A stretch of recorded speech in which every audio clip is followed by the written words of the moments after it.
Los capítulos 5, 6 y 7 los vamos a dividir por lo que hemos titulado los estatutos. Y esta palabra de estatutos nosotros le estamos tomando como referencia del libro de la Peña, que es una especie de entrenamiento, de discipulado que damos aquí los viernes.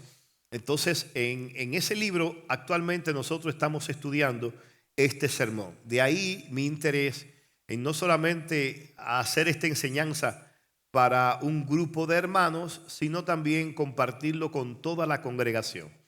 Así que por favor, le quiero invitar a que cada domingo usted venga con su Biblia, sobre todo su Biblia en físico. Traiga su Biblia en físico, porque yo quiero ir dando ciertas notas para que cuando usted vaya a la palabra del Señor en su devocional privado, usted pueda aprovechar las notas de lo que va a escuchar.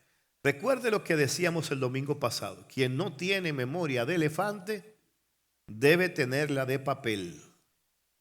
¿A qué nos referimos? Si usted es de lo que olvida rápidamente, si usted es de lo que escucha algo interesante pero después se le pasa y se pierde entre tanta información, es una buena práctica que usted pueda tomar la costumbre de escribir, de poner señales en su Biblia. Y si la Biblia fue hecha y está hecha para rayarla, para subrayar, para tomar notas en ella. Así que yo quiero pedirle que durante las próximas semanas usted me traiga su Biblia en físico para que vaya tomando nota. Sobre todo, yo estoy recomendando en esta ocasión este Nuevo Testamento. No es que me estén pagando nada, porque ahora mismo la gente siempre, algo está ganando el pastor con eso. No.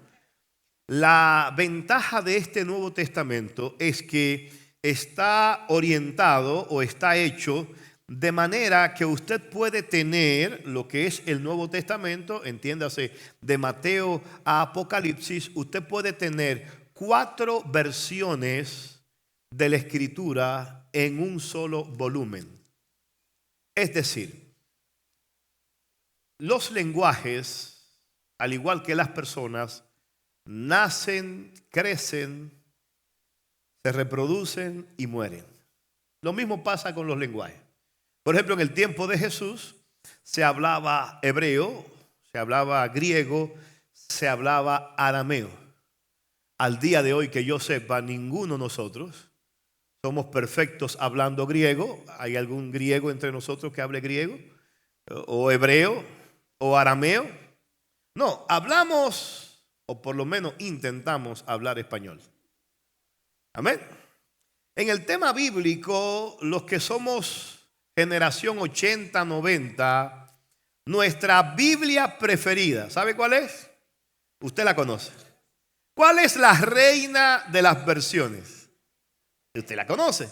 Se llama Reina Valera. Amén. No era una señora que se llamaba Reina y su apellido era Valera. No. Eso de Reina Valera significa quienes trabajaron en esa traducción bíblica. Eran 2 monjes sacerdotes, uno Casiodoro de Reina y otro Cipriano de Valera. De ahí viene la expresión que es la combinación de traducción de Reina Valera.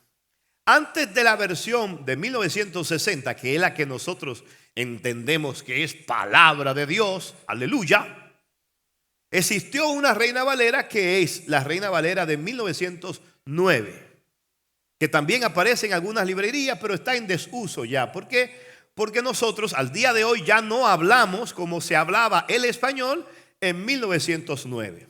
¿Se va entendiendo? Por ejemplo, en la versión de 1909, cuando usted va a la escritura, Génesis 1:1, usted va a escuchar la expresión: en el principio crió Dios los cielos y la tierra. Y eso de crió como que resuena en nuestra mente, porque no hablamos así. En la versión 1960 dice: en el principio, usted se lo sabe, creó Dios los cielos y la tierra. No hay un choque aquí. Es un asunto de lenguaje. Los latinos nos hemos casado con Reina Valera, sobre todo 1960. De tal manera que cuando la leemos la Biblia en otra versión, como que no nos suena igual. Pero en el caso de los norteamericanos, ellos no acostumbran a utilizar la Reina Valera, sino que la versión preferida de los norteamericanos es la King James Version, o la versión del Rey Jaime, que es otra historia de traducción. Ahora, ¿por qué digo esto? Porque si usted quiere profundizar en la palabra del Señor, usted debe aprovechar de recursos que estén a la mano para que usted pueda tener una visión más clara de las Escrituras.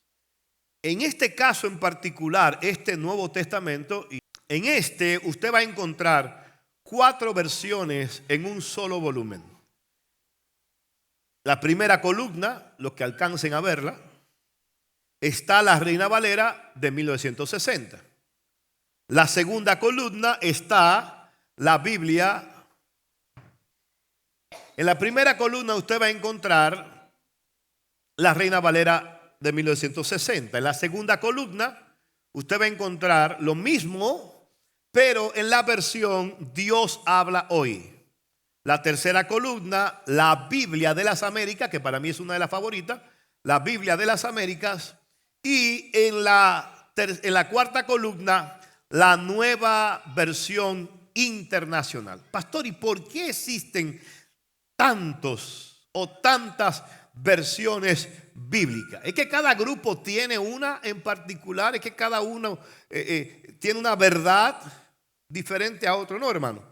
A través de la historia, las versiones se basan en manuscritos. En otras palabras, lo que usted está leyendo hoy en español responde a una serie de manuscritos, que era como se llamaba a esas traducciones que existían. Y recuerde que cuando usted lee, por ejemplo, Mateo, usted está leyendo algo de alguien que lo escribió hace 2000 años. ¿Cómo usted está seguro que eso ha sido preservado? Es un paso de fe. Pero también usted tiene que conocer cómo se hizo ese proceso para usted tener su Biblia como usted la tiene hoy en español. ¿Se entiende, hermano? Entonces, la Biblia no es un libro para leerlo a donde me caiga el dedo. Una especie de horóscopo. No, no. La Biblia fue escrita con un propósito en mente. Amén. Nosotros estamos acostumbrados a un cristianismo más enfocado en las emociones, y cuando llegamos a la casa del Señor a veces lo que buscamos es experiencias sensoriales, o sea, que nos hagan sentir motivados con una palabra profética y que alguien nos ponga la mano y nos caemos para atrás y nos echan aceite. Pero cuando salimos de aquí, todo se queda en experiencia, pero cuando vamos a la sustancia del conocimiento bíblico, realmente no está. Y es mi propósito que durante esta próxima semana, quizás usted no diga mucho amén, quizás usted no aplauda mucho, pero yo quiero ayudarle a pensar, que juntos pensemos bíblicamente. Que a través del Sermón del Monte vayamos sin prisa, paso a paso, no importa la semana que tomemos, pero que vayamos paso a paso contemplando el mensaje que allí se está predicando. Para esto estaremos haciéndolo a través de una división de lo que hemos llamado estatutos. ¿Qué son o qué es un estatuto? Un estatuto es algo parecido a una ley. Es decir, que aquí tengo la definición. Cuando hablamos de estatuto, en términos generales, es una norma escrita que regula la vida, organización y funcionamiento de una institución, comunidad o entidad. En el término legal, los estatutos son el conjunto de reglas que gobiernan a una organización. Por ejemplo, en nuestra iglesia existen estatutos que usted debe conocer. Siempre que alguien nos visita, le invitamos a conocer nuestro reglamento local. ¿Qué es nuestro reglamento local? Es una serie de clases, de lecciones que al usted tomarla le permiten tener una visión de cómo nosotros hacemos las cosas y por qué la hacemos.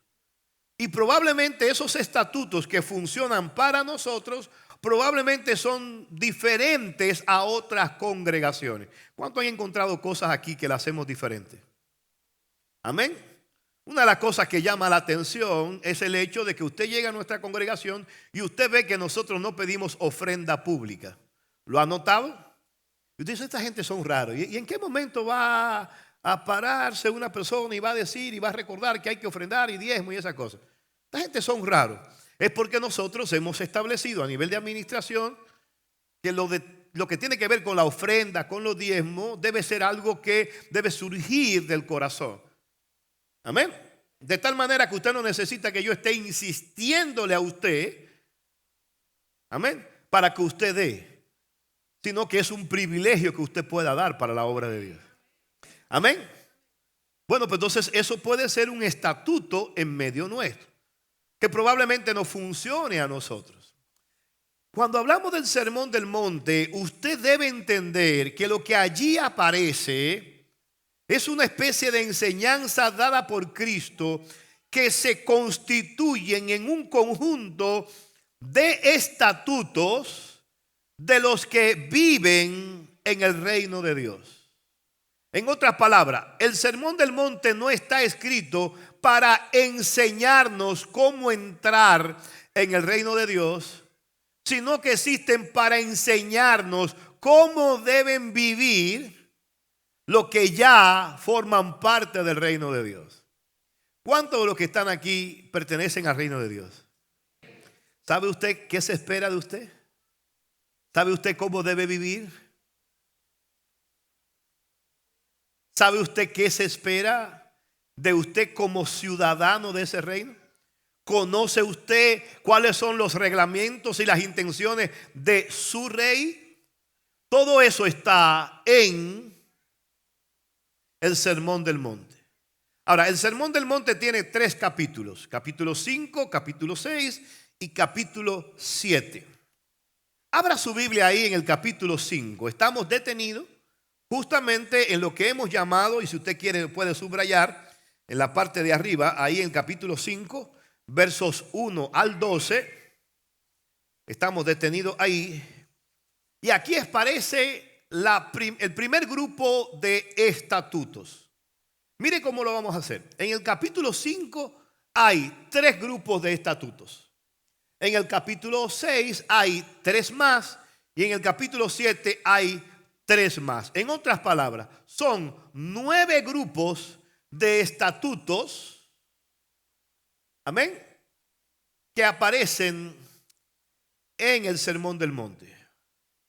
Durante la próxima semana vamos a ver los primeros 3 grupos. Y se los voy a mencionar. Y quiero pedirle que si usted quiere puede escribir ahí en su Biblia, en la parte de arriba de cada uno de estos versos.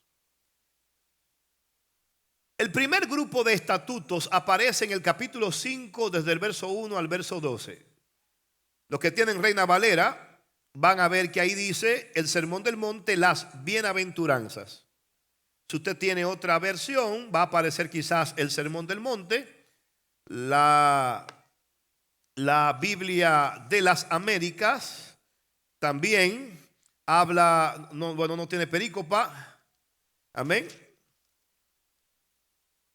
Pero sobre ese versículo 1 puede colocar que estos son los estatutos de felicidad. Es decir, lo que aparece del capítulo 5, versículo 1 al 12, toda esa sección de lo que está tratando es de los estatutos de felicidad. En otras palabras, el Rey Jesús está diciendo quiénes son, cómo lucen, cómo actúan, cómo piensan los que son felices en su gobierno, en su reino. ¿Lo entendió? A partir del versículo 13 al versículo 16, usted va a encontrar otro grupo de estatutos. Y a esto se le ha llamado los estatutos de responsabilidad. En otras palabras, si conozco los estatutos de felicidad, luego debo conocer cuáles son los estatutos de responsabilidad. ¿Por qué?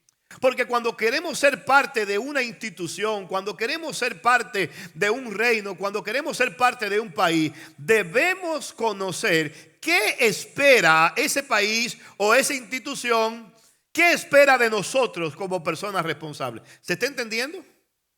Amén. Ahora, hay dos responsabilidades ahí, y más adelante vamos a hablar de esto, pero hay dos responsabilidades que se le llama a todo el que quiere ser parte del reino de Cristo. La palabra ahí es sal y luz. O sea, en otras palabras, en el reino de Dios, el rey no solamente espera que estés atento a quienes son o no son felices a su reino, sino que Él también está preocupado porque tú entiendas cuál es tu responsabilidad en ese reino. Repito de nuevo, ¿quiénes son parte del reino de Dios? Ay, Dios mío, ¿están asustados? No, no se asusten. No. Y que como van las cosas, pastor, como que yo estoy en otro reino. No, pregunto, bíblicamente, ¿quiénes son parte del reino de Dios? Amén. ¿Cuál es su responsabilidad para con el reino de Dios? Cristo lo ubica en dos responsabilidades. ¿Cuáles? Tienes que ser sal y tienes que ser luz del mundo. Amén. Y se han hecho hasta coritos, sal y luz y sal. Pero más adelante nosotros vamos a ver en qué consiste eso de ser sal y luz del mundo. Ahí son los estatutos de felicidad. Y por último, a partir del versículo 17 hasta el 48, esa sección habla del tercer grupo que vamos a ver en el capítulo 5. Solamente hasta ahí. Capítulo 5. Son los estatutos de autoridad. Y la palabra que se repite ahí es la palabra pero yo os digo. Y a mí me encantan estos estatutos, porque aquí Jesús está tomando la ley de Moisés. Recuerde que los judíos tenían la ley de Moisés, que precisamente fue dada de Dios a través de Moisés y dirige al pueblo de Israel. Todavía el día de hoy los judíos valoran la ley de Moisés como su carta magna. Sin embargo, Cristo hace un contraste entre la ley de Moisés y ahora comienza a decir: oísteis que fue dicho tal cosa, pero yo os digo. Y vamos a ver ese contraste entre la ley de Moisés y la ley de Cristo. Y por favor piense en esto, porque ambas leyes se encuentran en las Escrituras, pero usted tiene que estar muy atento y pendiente y saber que el interés de nosotros no debe ser obedecer la ley de Moisés, sino obedecer la ley de ¿quién? ¿Quién es nuestro rey?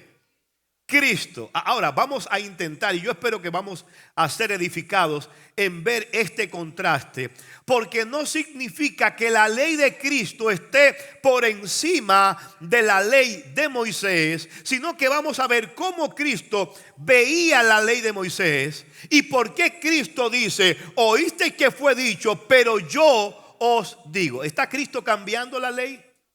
¿Está Cristo complementando la ley? ¿Está Cristo apuntando al verdadero sentido de la ley? Todo eso vamos a verlo en esta sección. ¿Le parece interesante? ¿Le parece interesante el recorrido? Luego hablamos de los demás grupos del capítulo 6 y 7. Pero mientras tanto, suscriba eso. 5 del 1 al 12, estatutos de felicidad. 5 del 13 al 16, estatutos de responsabilidad. Y 5, capítulo 5 de Mateo, del 17 al 48, autoridad. Esperamos que la próxima semana pueda tenerlo aquí. Amén, en las pantallas. Vaya conmigo de nuevo a los de felicidad. Una vez más, yo quiero que vayamos punto por punto a ver esto de estatutos de felicidad. Y por favor, entienda una cosa. La frase que se repite y que es importante aquí es la frase bienaventurados. Y si usted no estuvo con nosotros el domingo pasado, decíamos que la palabra usada ahí como bienaventurado significa feliz, dichoso, bendecido. Eso significa la palabra bienaventurado. Ahora vamos a ver quiénes son los felices, los dichosos, los doblemente bendecidos. Vamos a ver quiénes son. Lea conmigo a partir del versículo 1 de Mateo capítulo 5.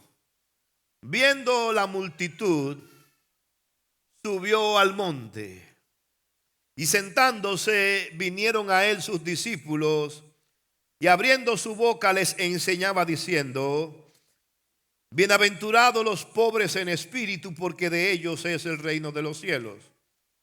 Bienaventurados los que lloran, porque ellos recibirán consolación. Bienaventurados los mansos, porque ellos recibirán la tierra por heredad. Bienaventurados los que tienen hambre y sed de justicia, porque ellos serán saciados. Bienaventurados los misericordiosos, porque ellos alcanzarán misericordia. Bienaventurados los de limpio corazón, porque ellos verán a Dios. Bienaventurados los pacificadores, porque ellos serán llamados hijos de Dios.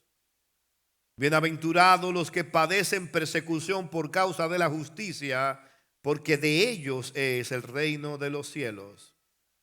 Bienaventurados sois cuando por mi causa os vituperen y os persigan, y digan toda clase de mal contra vosotros mintiendo.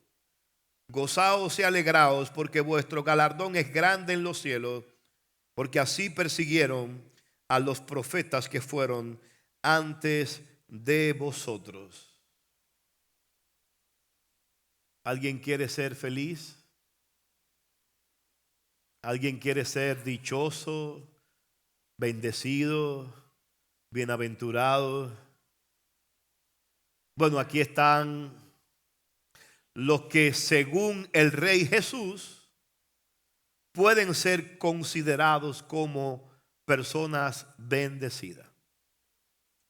Todos anhelamos la verdadera felicidad. Pregúntale a cualquier persona en la vida y en el fondo te dirá: yo quiero ser feliz. Amén. ¿Cuántos quieren ser felices? Bendecidos. El problema que tenemos es que nuestra sociedad actual define el tema de la felicidad en base a posesiones, éxito, poder o placer. ¿Estamos de acuerdo? En otras palabras, hay gente que dice: yo me lo merezco.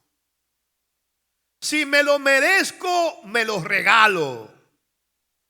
Vive tu vida, es una sola. Entrégate a los placeres. Sacrifica hasta tu salud en busca del éxito. El que nada tiene, nada vale. Y todas esas expresiones las escuchamos con tanta frecuencia y nos exponemos tanto a eso que nunca nos preguntamos: ¿qué piensa Jesús acerca de la felicidad? Según Jesús, ¿quiénes son las personas a las que podemos considerar como personas bienaventuradas, felices, dichosas? Porque probablemente nuestro concepto de felicidad sea muy diferente al concepto que tiene Jesús de lo que es la felicidad. ¿Me está entendiendo? Aquí tenemos 8 características de las personas felices según Jesús. Recuerde, y si usted quiere, subráyelo ahí. La palabra clave aquí es bienaventurado. Se repite 9 veces. Y cada vez que se repite, recuerde lo que significa: feliz, dichoso, doblemente bendecido. El término que se usa aquí para feliz, para bendecido, en la tradición judía, o sea, en la audiencia que Cristo estaba hablándole, significaba estar en el camino correcto con Dios. Significaba contar con el favor y la bendición de Dios. Para el judío, ¿quién era una persona bienaventurado? ¿Quién era una persona feliz? Para el judío, una persona feliz, bendecida, era una persona que estaba bajo el favor y bendición de Dios. Si usted va al Salmo primero, versículo 1, usted se va a dar cuenta que lo que dice el Salmo es: bienaventurado el varón que no anduvo en consejo de malo. En otras palabras, feliz, dichoso, bendecido es aquel que no estuvo en camino de pecadores, en consejo de malos, ni en silla de escarnecedores se ha sentado, sino que en la ley de Jehová está su delicia, y en su ley medita de día y de noche. Amén. Sin embargo, Jesús toma esta tradición y de alguna forma la redefine. Porque ahora para Jesús no son bienaventurados los poderosos ni los prósperos, sino que Jesús dice una lista aquí de personas que para Él son felices, para Él son bienaventurados, pero que no necesariamente lo son según los términos de nuestra sociedad. Interesante, ¿cierto? Jesús dice que los verdaderamente felices, según Jesús, son los pobres en espíritu, los mansos, los que lloran, los que son perseguidos. ¿Cuán diferente es la visión moderna de la felicidad con la visión de Jesús de quién realmente es feliz? Hermano, nosotros estamos rodeados de personas que detrás del éxito, del reconocimiento, del dinero, han acumulado cosas, han acumulado influencia, han acumulado placer, han acumulado bienes materiales. Sin embargo, estamos rodeados de personas que están vacías, porque han buscado una felicidad conforme a la sociedad y nunca se han detenido a pensar ¿qué piensa Jesús sobre la felicidad? Así que durante este tiempo yo quiero que vayamos poco a poco. Está ahí en Mateo 5, versículo 3. Veamos quién es feliz según Cristo. Bienaventurados los pobres en espíritu, porque de ellos es el reino de los cielos. Si este verso no usara la expresión en espíritu y simplemente dijera bienaventurados los pobres, porque de ellos es el reino de los cielos, muchos de nosotros me temo que estaríamos en problemas. A ver, ¿a cuántos les gusta ser pobre?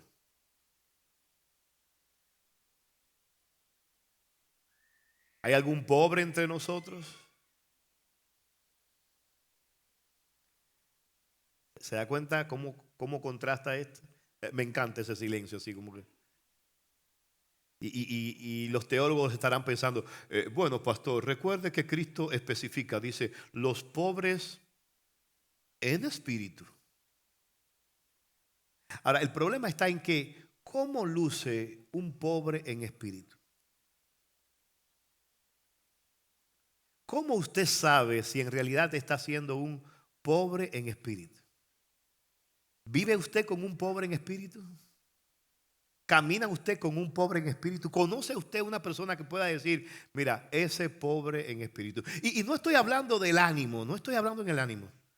No estoy hablando de esa persona, hermano, que hasta para caminar parece que le han sacado la vida. Ahí va un pobre en espíritu. No, no, no, no. No es a ese tipo de pobre al que yo me refiero. Yo creo que la pobreza, muchos de nosotros la hemos conocido de primera mano.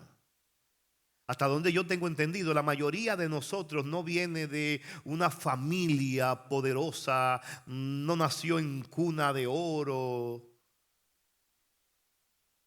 Algunos de nosotros ni sabemos cómo llegamos aquí. Porque cuando hablamos de pobre, yo sé de qué se está hablando. Porque hemos experimentado la escasez.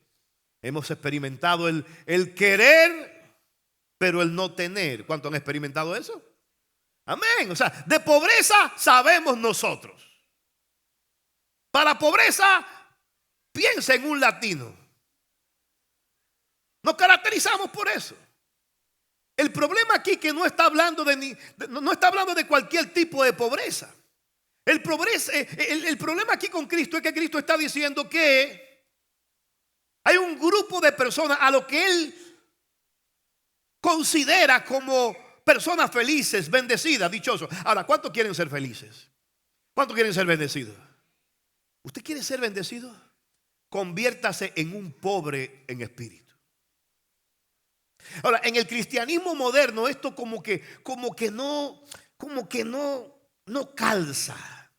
Porque estamos tan acostumbrados a escuchar predicaciones que tú eres un hijo de un rey, no te rebajes, es tiempo de conquistar, es tiempo de avanzar, esta es tu temporada. Y usted sabe cómo estamos. Y vamos a actividades donde se nos motiva y salimos de ahí, hermano, somos campeones, somos campeones. Y Jesús está diciendo, bienaventurados los pobres en espíritu, porque hay una promesa sobre ellos. ¿Sabe cuál es la promesa? Véalo ahí en el versículo 3. ¿Qué dice el versículo 3? Bienaventurados los pobres en espíritu, porque de ellos es el reino de los cielos.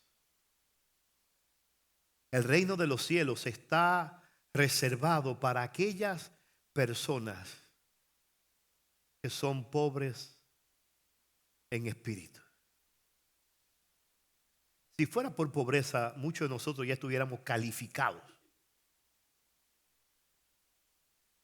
Pero estamos hablando aquí de pobres en espíritu. ¿Cómo luce un pobre en espíritu? Isaías capítulo 57 verso 15 es un texto que me llama la atención y quiero usarlo como referencia porque en sí hay una conexión entre estos dos versículos. Escuche lo que dice Isaías capítulo 57 verso 15. Porque así dijo el alto y sublime. Y por favor piensen esto. Quien está hablando aquí no es Isaías. Isaías está escribiendo. A Isaías le está hablando otra persona. Y esta persona que le está hablando a Dios, a Isaías, se identifica como un ser espiritual glorioso, como un rey que está sentado sobre el trono. Y oiga lo que dice este rey, porque así dijo el alto y sublime, el que habita la eternidad y cuyo nombre es el Santo. Oiga qué característica está diciendo. Yo habito en la altura y la santidad. Y esta expresión lo que significa es, yo soy diferente. Yo habito en la altura y la santidad. Y con el quebrantado y humilde de espíritu. Para hacer vivir el espíritu de los humildes y para vivificar el corazón de los quebrantados. Hay una expresión importante aquí que dice, yo habito, yo moro, aleluya, yo vivo. Oh, gloria a Dios. Cuando esta expresión aparece en Isaías, está hablando de que Dios habita, Dios hace morada. Y para que usted pueda entenderlo, si yo le preguntara a usted cuál es su morada, cuál es su residencia, inmediatamente usted me da la dirección de su casa. porque esa es su morada. Cuando usted está en un Airbnb o está en un hotel, usted puede disfrutar de ese lugar, pero ese lugar no es su morada. Cuando a usted alguna institución le pide que usted diga su dirección, usted no puede dar la dirección de un hotel. ¿Por qué? Porque usted no vive en ese hotel. Usted está de paso en ese hotel. Cuando usted visita a un familiar, usted está visitando al familiar, pero usted no vive allá. ¿Se entiende? Bueno, lo que Dios está diciendo aquí es que Él hace morada, que Él pasa a habitar, que Él viene a vivir con el humilde de espíritu. En otras palabras, Dios no quiere estar de paso en nuestro corazón. Él quiere habitar en nuestro corazón. Él quiere hacer morada en nuestro corazón. Pero para Él hacer eso, necesita primero que nosotros tengamos el corazón quebrantado y humilde. Entonces, aquí vemos que un pobre en espíritu es una persona que vive en bancarrota espiritual. La característica principal del pobre es que como no tiene, siempre vive anhelando. Los que somos pobres sabemos a lo que nos referimos. Bueno, cuando eres un pobre en espíritu, nunca te sacias de querer más de Dios. ¿Hay algún pobre en medio nuestro? Hermano, nada es más peligroso que nuestra propia autosuficiencia cuando se trata de las cosas de Dios. Jesús ilustró esto de la manera siguiente. En Lucas capítulo 18, y por favor vaya conmigo ahí, Lucas capítulo 18, desde el verso 9 al verso 14, hay una parábola ahí, pero me encanta cómo Lucas la menciona y es Jesús el que da esta parábola. Mire el contraste entre estas dos personas.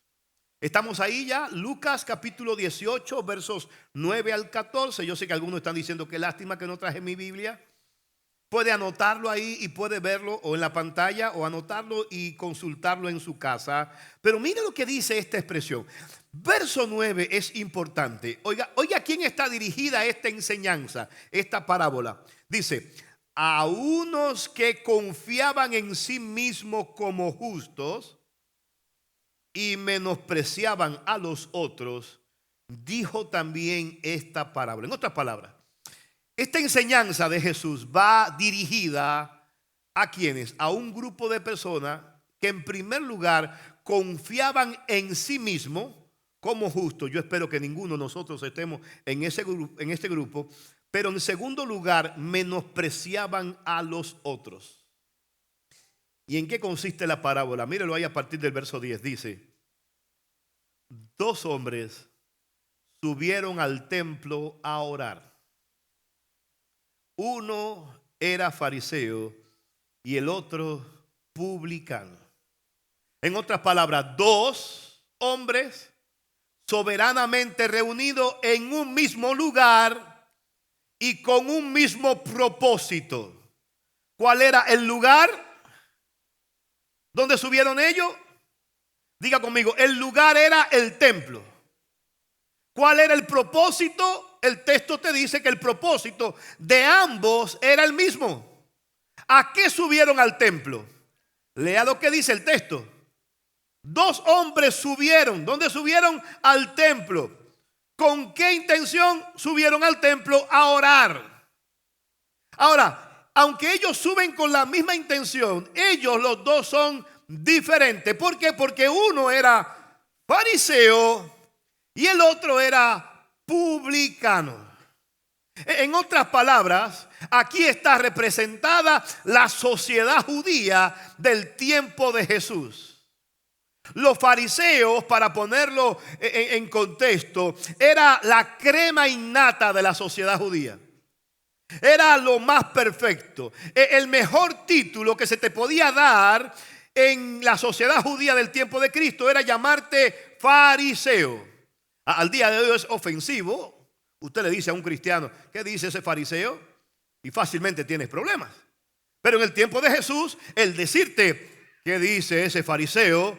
Era decir, para la gloria de Dios. Porque era el mayor reconocimiento social. Del otro lado, entonces, está el publicano. El publicano era lo más bajo, lo más bajo. De hecho, cuando usted lee la Biblia, usted se va a dar cuenta que la Biblia dice que a Jesús venían a escucharle los publicanos y pecadores. En otras palabras, el más bajo de los pecadores era el trabajo de publicano. ¿Por qué? Porque el publicano cobraba impuestos al imperio romano de los judíos. Así que los judíos veían a los publicanos como traidores a la patria. ¿Se entiende? Bueno, aquí están los dos juntos en el mismo lugar y con la misma intención. ¿Cuál era la intención? Orar a Dios. Pero escuche cómo ora el fariseo. Dice el fariseo, que es el primero, verso 11, puesto en pie. Y esto es interesante. Vayamos paso por paso en esta parábola. ¿Cómo está el fariseo? En primer lugar, en una actitud de orgullo. Él está puesto en pie porque él va a hablarle a Dios como le habla un fariseo. El fariseo puesto en pie. Y por favor, no se pierda esta expresión. El fariseo puesto en pie, subraye esta expresión, oraba consigo mismo. Wow. ¿Cómo luce orar consigo mismo? ¿Sabe cómo luce orar consigo mismo? Cuando la contemplación de tu oración no está en Dios, sino en ti mismo.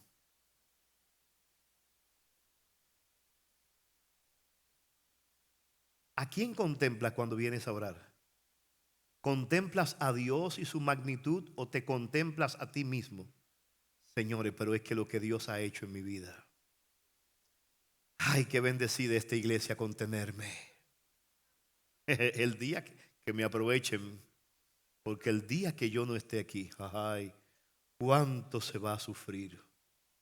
Porque es que mis diezmos y mis ofrendas son tan importantes para la gloria de Dios. Es que Dios me ha bendecido tanto, Dios me ha dado tanto. Así luce orar consigo mismo.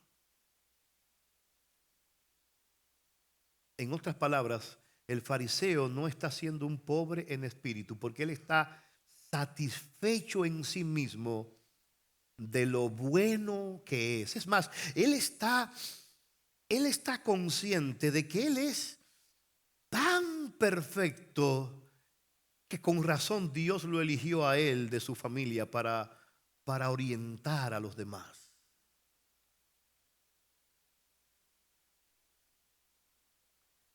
El fariseo oraba de pie, pero oraba no acompañado del Espíritu Santo.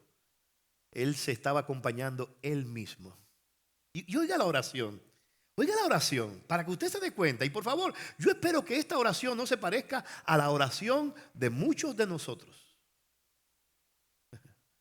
Dios, sí, la oración va dirigida a Dios, pero en realidad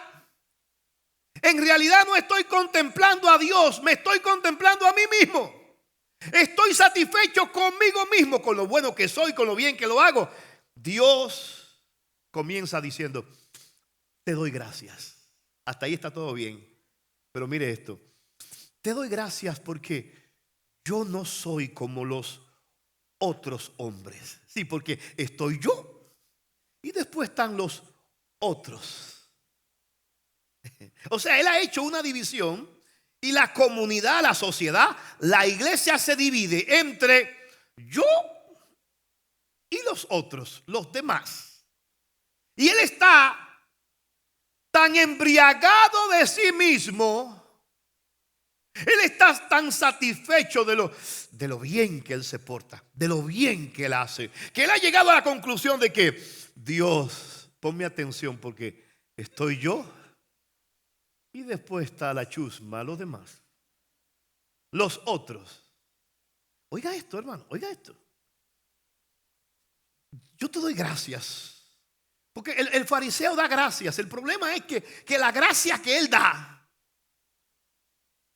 lo delata a él mismo. Yo no soy como los otros hombres.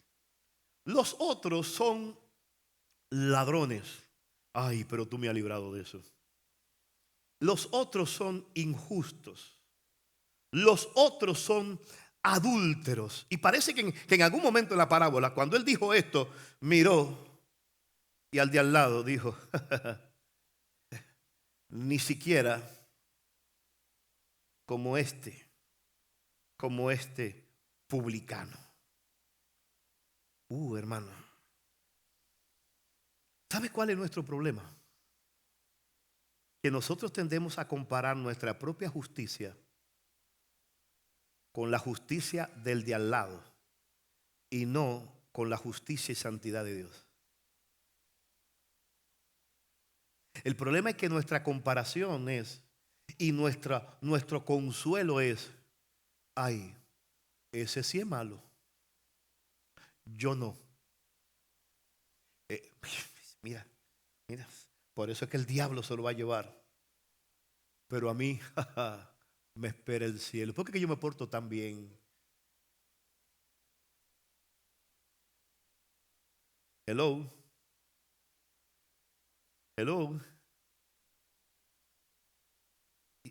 vamos más. Verso 12 dice, yo no soy ni aún como este publicano. Yo en mi caso, dice, ayuno 2 veces a la semana. Hermano, para la gloria de Dios, mi espíritu se encuentra quebrantado en la presencia de Dios. He estado clamando desde hace semanas en oración y la gente dice, oh, wow, qué espiritual es esa persona. Hermano, si esa es su actitud, déjame decirte, ya cobraste. Amén. Más adelante vamos a ver que hay cosas en el reino de los cielos que hay que hacer en secreto. Sobre todo cuando tiene que ver con orar, con dar y con ayunar. ¿Para qué? Para que tu Padre que ve en lo secreto te recompense en público. Yo no puedo venir aquí y decir, hermanos, he estado esta semana entera ayunando por las almas perdidas, aleluya, para la gloria de Dios. Dios me ha levantado a mí como un profeta, aleluya. No como ustedes que ni siquiera ayunan. Yo soy el... No, hermano. Este hombre estaba embriagado de sí mismo. Ayuno 2 veces a la semana. Doy diezmo de todo lo que gano. En otras palabras, note usted que según la oración de este hombre, él no está enfocado en quién es él para con Dios, sino en lo que él hace para Dios. Y cuando usted pone su vida y evalúa su vida en relación a lo que usted hace para Dios y se olvida de lo que usted es para Dios, usted está cayendo en el peligro de este fariseo.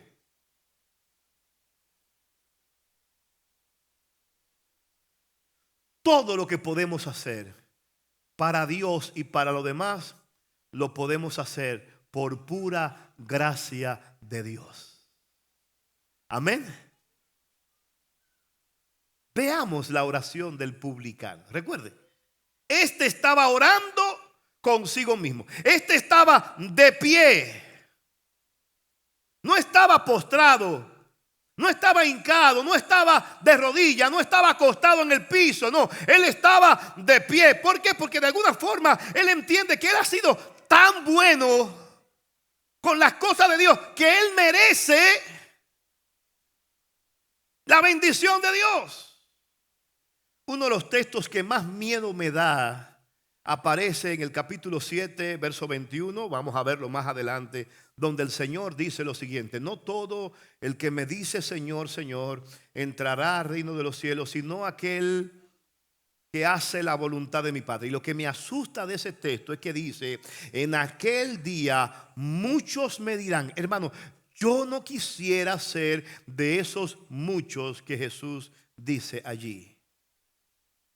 Porque dice Cristo: en aquel día muchos me dirán, Señor, ¿no profetizamos en tu nombre? En tu nombre hicimos muchos milagros. Y por favor, no piense que otros sí tienen que tener cuidado. No, no, no, no. Teme por tu propio corazón, porque tú y yo podemos estar expuestos a estar dentro del grupo de esos muchos que basan su relación con Dios. Y me parece interesante porque Jesús le dice a esos muchos, le dice: apartaos de mí, hacedores de maldad, nunca os conocí. ¿Cómo? ¿Y dónde está la maldad de estos hombres? ¿Sabe dónde está la maldad? ¿Sabe cuál es la peor maldad? Vea la maldad en su expresión. Ellos le están diciendo a Cristo: tú tienes que dejarnos entrar en el reino de los cielos, no por lo que tú hiciste por nosotros, sino por lo que nosotros hicimos por ti.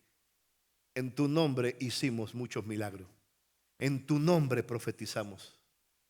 Cuidado, hermano, evaluemos nuestro corazón.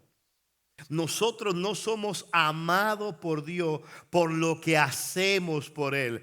Hacemos lo que hacemos en respuesta de entender que ya hemos sido aceptados por misericordia y gracia de Dios. ¿Alguien me entendió? Si usted me entendió, denle un aplauso al Señor.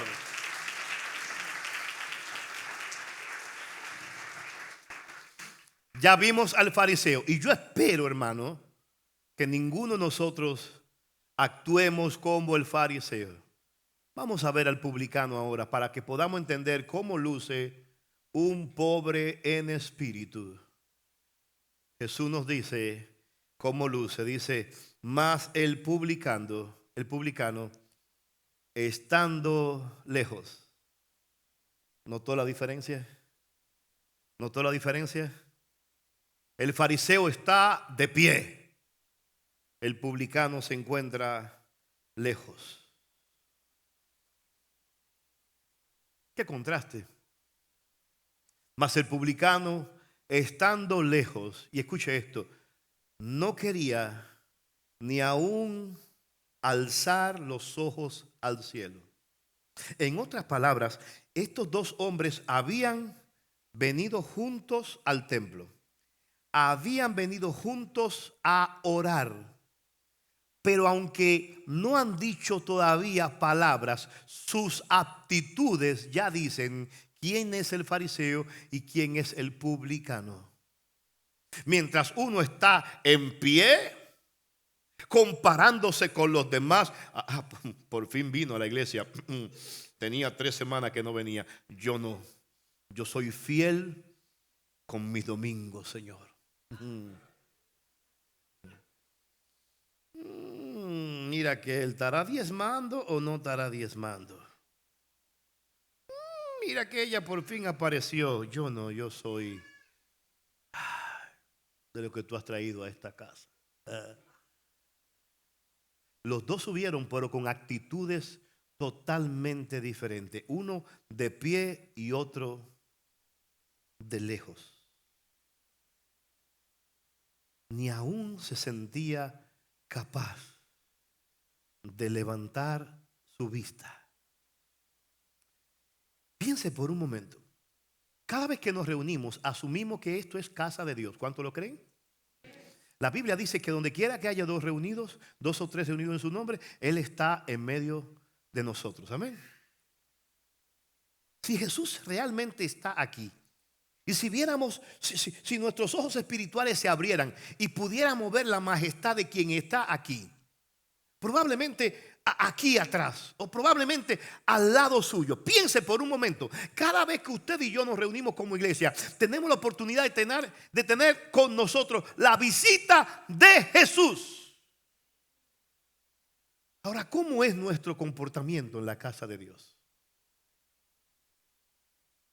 Imagínese que usted recibe ahora mismo una carta de invitación para el Palacio Presidencial, para la Casa Blanca, y usted va a tener la oportunidad de hablar directamente con el presidente de turno. No voy a decir el de ahora porque fácilmente usted le dice tres cosas, pero usted tiene la oportunidad de estar frente al presidente.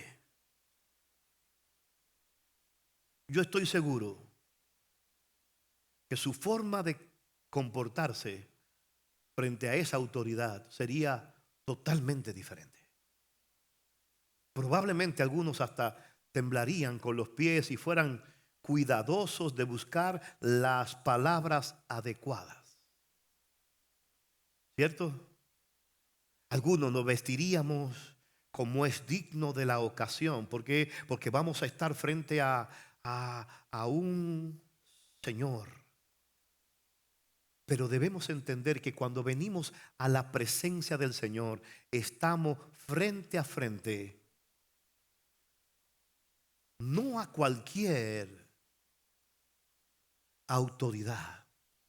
Estamos frente al Rey de Reyes y Señor de Señores. Claro, usted viene a buscar a Jesús y al final tiene que conformarse conmigo. A mí me encantaría que fuera Jesús que predicara. Hasta yo estaría sentado ahí. Pero piense por un momento, ¿cuál es nuestra actitud al estar en la presencia de Dios? ¿Qué actitud estamos tomando? ¿Por qué? Porque probablemente estamos subiendo ambos a orar. Ambos están llegando al templo. Ambos tienen la misma intención. Pero aún en la compostura de su cuerpo están reflejando si respetan o no la presencia del que está adorando. Este lugar merece respeto, no por nosotros que lo habitamos, no es por mí, es porque hemos dicho que esto se convierte cuando nos reunimos en una casa espiritual. El publicano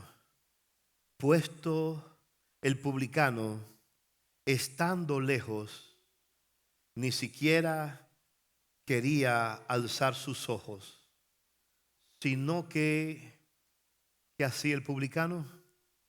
Se golpeaba el pecho. Haga así conmigo. Se golpeaba el pecho. ¿Por qué? ¿Qué tiene que ver esto de golpearse el pecho? El publicano aquí está haciendo algo. Está diciendo que a veces hay una contradicción entre lo externo y lo interno, y que su verdadero problema era un problema de el corazón. Por eso él está frente al Señor y se está golpeando el pecho. Pero se está golpeando el pecho no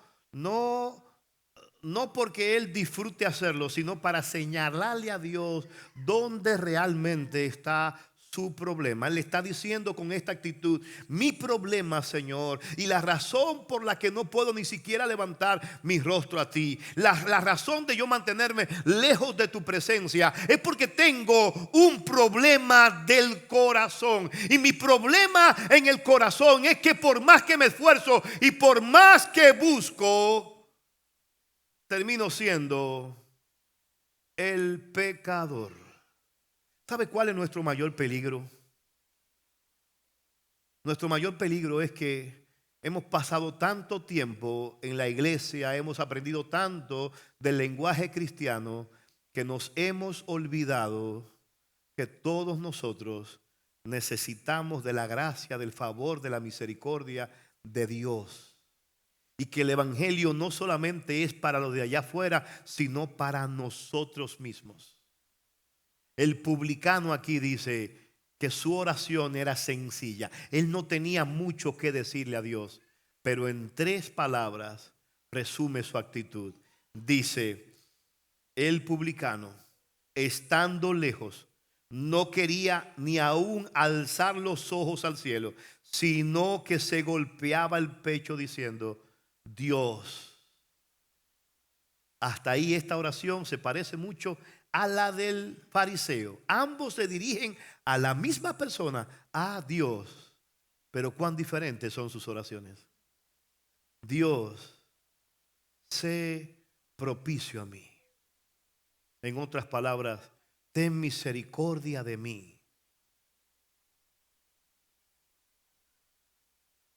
Y Reina Valera no lo dice así, pero hay otras versiones que dicen que él se está llamando a sí mismo el pecador. En otras palabras, este hombre está diciendo, en esta parábola, está diciendo, ¿sabes qué? Yo, si me fueran a poner un nombre, note que él no dice, Dios, sé propicio a mí el publicano, o sé propicio a mí Andrés, Juan, Oliver, o sé propicio a mí Marlene, qué sé yo, Pastor Elizabeth. No, él dice, sé propicio a mí. Y yo reconozco que si hay un nombre que me identifica, si hay un nombre que habla de mí, si hay un nombre que habla de lo que hay en mi corazón, es el nombre de pecador.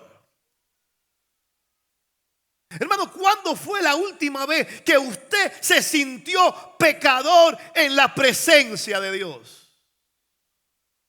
¿Cuándo fue que usted sintió que en realidad no era digno de tanta gracia, de tanto amor, de tanta misericordia? No. Se nos ha metido tanto el concepto de que somos hijos, y si somos hijos significa que somos príncipes, y el Señor y yo somos lo mismo, porque Él ha compartido su reino conmigo, y yo soy la princesa, y yo soy la hija de Dios, y yo soy el hijo de Dios. Que se nos ha olvidado, mis amados hermanos, que a los ojos de Dios, la justicia de Dios nos ve como simples, miserables, pecadores que necesitan día a día de la gracia y el favor de Dios. ¿Cuántos necesitan esa gracia?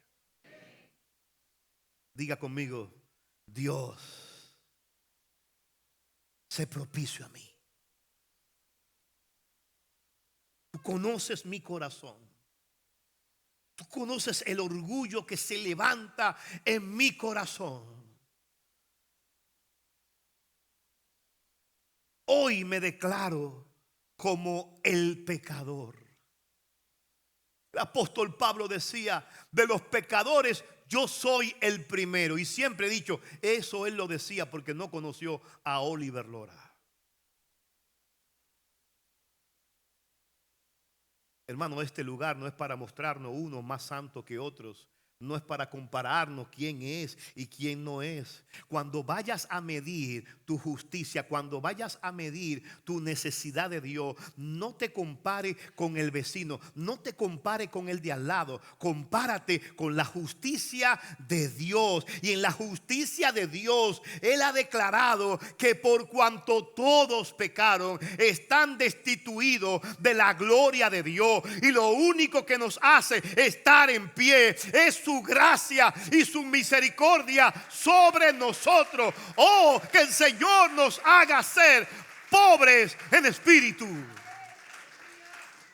El pobre en espíritu reconoce su bancarrota espiritual. Cuidado, cuidado, mi hermano, si has llegado a un nivel espiritual que piensas que ya dominas todos los códigos del reino. Cuidado, cuidado, mi hermano, si has llegado a un nivel de pureza moral, que te sientes satisfecho. ¿Por qué? Porque tú no luces como los demás pecadores. No.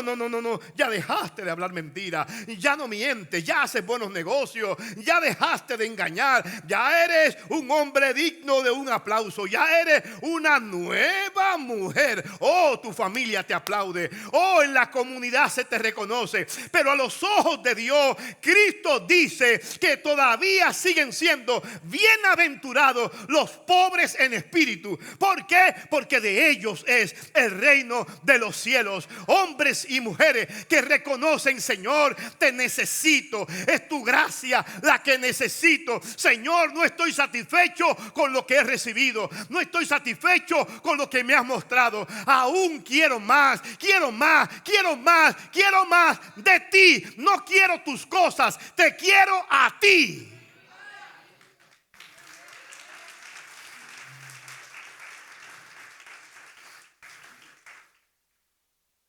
A veces hemos sido tan bendecidos en lo material,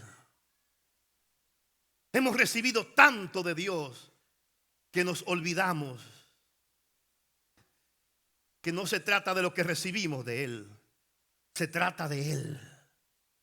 En una ocasión el Señor le dijo a Moisés: Moisés, he decidido no seguirlo acompañando. He decidido que me voy a quedar. Voy a enviar mi espíritu, pero yo les voy a dar la tierra que les prometí. Pero ustedes van a ir. Yo no voy a ir con ustedes. Y Moisés, aleluya. Oh, Moisés sabía que no se trataba de una tierra que fluía leche y miel, que no se trataba de ser bendecido, prosperado y en victoria en esta tierra, que no se trataba de lo que yo puedo obtener de Dios, sino que me interesa Dios mismo. Moisés le respondió a Dios. ¿Usted recuerda la respuesta? ¿Usted recuerda la respuesta de Moisés? Moisés, cuando escuchó esto, en vez de decirle: ok, Señor, pues entonces, pero tú llegas después, ¿verdad? Porque de que yo voy para Canaán. O sea, entonces, está bien, manda con 2 ángeles que tú mandes y ya nosotros conquistamos la tierra y todo. No. Moisés, y recuerde que Moisés no estaba en un palacio. Moisés no estaba con aire acondicionado. Moisés estaba en un desierto que dice la Biblia que estaba lleno de alacranes y serpientes venenosas.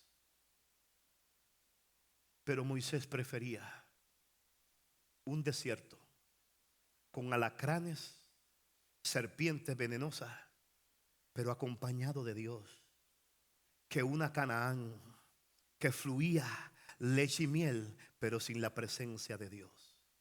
Moisés le dice: no, Señor, si tu presencia no ha de ir con nosotros, no nos saques de aquí. Hermano, nosotros debemos entender que nuestra gran bendición no está en lo que Dios nos permita hacer ni tener. Nuestra mayor bendición es tenerlo a Él. Es declararnos en pobre de espíritu, de alguien que no se sacia. Oh, gloria a Dios, aleluya. No vivas de las glorias pasadas, vive de un eterno búsqueda de Dios, diciéndole incesantemente: Señor, yo necesito de ti. Me declaro en pobreza espiritual. Lo único que me sacia, lo único que me satisface es tu gracia. Tu gracia es suficiente. Volvamos al final de esta parábola para terminar nuestra conversación en esta tarde. Mire lo que dice de este pobre en espíritu. Dice: os digo que versículo 14, os digo que descendió a su casa. Contraste el 10 con el 14. Contrástelo ahí, véalo ahí junto. En el 10 ambos suben a la casa, al templo. Ambos suben a orar. Pero los que entraron o los que subieron al templo, aunque subieron igual y con la misma intención, al final no salieron igual. Porque en el 14 nos dice que con el publicano, por cuanto mostró que era una persona pobre en espíritu, ocurrió algo diferente a el fariseo. Miren lo que dice el 14. Os digo que este descendió a su casa. No se pierda esto. En otras palabras, no se trata de cómo llegas, se trata de cómo sales. En otras palabras, lo importante no es cómo entras en la presencia del Señor. Puedes entrar en la presencia del Señor, pero tu orgullo, tu vanidad, tu falta de reverencia puede hacer que simplemente tengas una experiencia espiritual. Pero la diferencia no está en cómo entras a la presencia de Dios, sino cómo sales. Y Cristo dice: de cierto os digo que este descendió a su casa justificado antes que el otro. ¿Sabe por qué? Cristo da una sentencia aquí. Y piensen esto es una profecía de la que casi no se habla. No.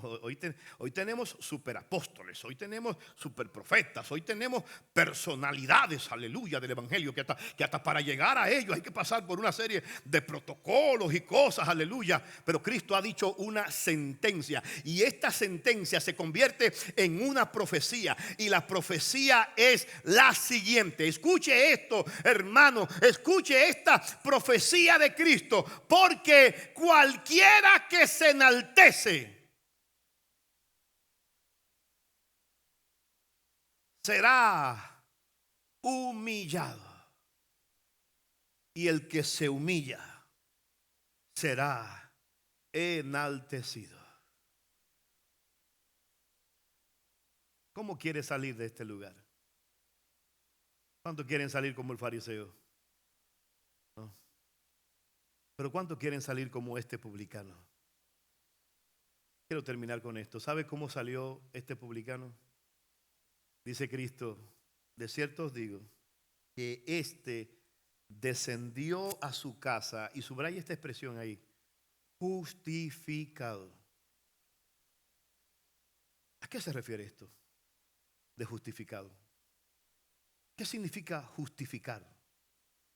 Bueno, si usted va al capítulo 5 de Romanos, usted va a encontrar que Pablo dice: justificados pues por la fe, tenemos paz para con Dios. ¿Lo ha leído? ¿Qué significa el término justificar? Es un término legal. Es un término que usaban los abogados de ese tiempo. El término justificar era declarar inocente al culpable. Por eso Pablo dice que cuando somos justificados tenemos paz para con Dios. Amén. En otras palabras, en el tribunal del cielo se hace una declaración de que tú no debes nada. ¿A cuánto le gustaría ese? ¿A cuánto le gustaría ese sello? ¿Se entiende? En otras palabras, los dos subieron a orar, pero cuando se devolvieron a la casa, aleluya, sobre el publicano probablemente había una bandita, o quizás una corona, o quizás un brazalete. No sé cómo, pero dice Cristo, descendió a su casa con un sello, y el sello decía: ese que va ahí está justificado. En otras palabras, el tribunal del cielo ha dado una declaración. En el tribunal del cielo la declaración es la siguiente: por cuanto todos pecaron, todos están destituidos de la gloria de Dios. En lo humano, ninguno de nosotros merece el cielo, merece la gracia, merece la salvación. Ninguno de nosotros la merece. Pero dentro de toda la humanidad, Dios ve a ciertos hombres y mujeres que han reconocido su pecado, han reconocido su bancarrota espiritual y han contratado los servicios de un abogado, oh gloria a Dios, que a través de un pago por una sangre han logrado que en el tribunal del cielo sean declarados inocentes, justificados. Y ellos andan por el mundo, están batallando con sus malos malos hábitos, están batallando contra su pecado, pero mientras hacen esto, hay un sello sobre ellos que dice que ese hombre, esa mujer es justificado, justificado, justificado. La mayor bendición, repito, la mayor bendición que Dios puede darte no es un estatus migratorio, ni siquiera es un carro ni una casa. Dios puede hacer eso y más, pero la mayor bendición que tú y yo hemos recibido en Cristo es que en el tribunal del cielo, en el tribunal del cielo, se nos ha declarado justo delante de Dios, no por algo que nosotros hacemos, sino por algo que alguien hizo. Oh, que el Señor nos permita que ese abogado que no ha perdido una batalla, hoy defienda nuestra causa, porque ese día, hermano, ese día será glorioso, cuando el Señor estemos en su presencia, no con nuestra propia justicia, sino con la justicia de aquel que declaró: bienaventurados los pobres en espíritu, porque de ellos, sí, de ellos, sí, de ellos es el reino de los cielos.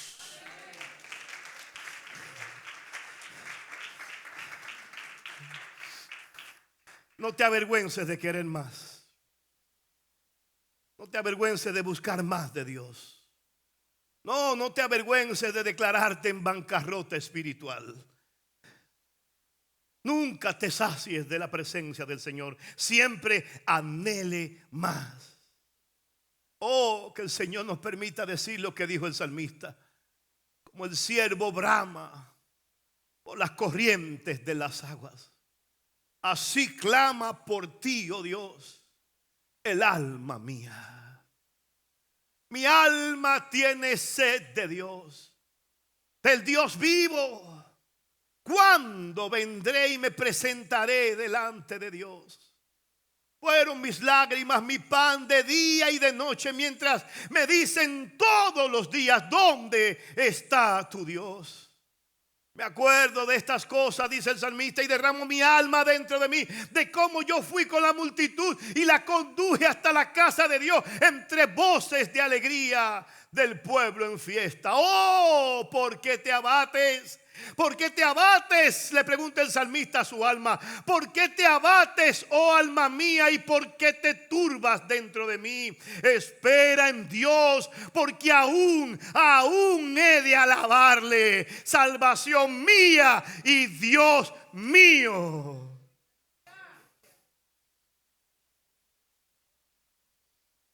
Que hoy el Señor derribe del trono de nuestro corazón todo lo que nos impide ser un pobre en el espíritu. Incline su rostro.